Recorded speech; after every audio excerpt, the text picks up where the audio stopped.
Salam aleykum əziz dostlar, hər birinizi xoş gördük. Bugün istərdim ki, sizin üçün maraqlı bir hədis oxuyum. Əli əleyhissalam ilə xristian bir kişinin söhbəti.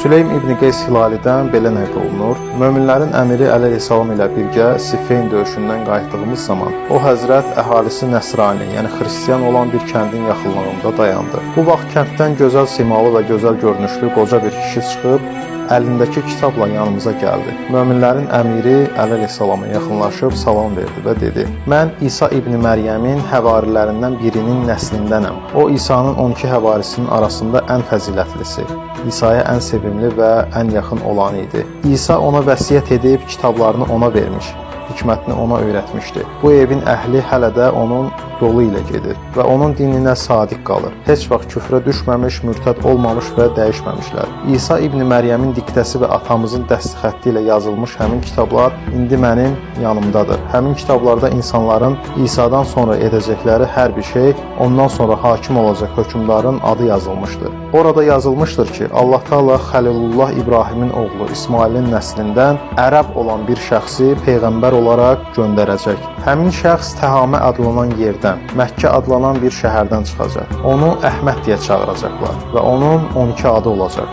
Sonra qoca kişi peyğəmbərin dünyaya gəlməsi, bəsəti, hicrəti, kimin onunla döyüşüb, kimin ona yardım edəcəyi, kimlərin ona ədavət bəsləyəcəyi, nə qədər yaşayacağı və İsa İbn Məryəm səmadan enən vaxta qədər ümmətinin nələrlə qarşılaşacağından danışdı. Həmin kitabda Xəlilullah İbrahimin oğlu İsmailin nəslindən gələn 13 nəfər şəxs haqqında məlumat var idi. Bu hədis mənbəsini aşağıda qeyd edirəm. Çox maraqlı bir hədisdir. Bu barədə fikirlərinizi rəy bölməsinə bildirərsiniz. İzlədiyiniz üçün təşəkkür edirəm.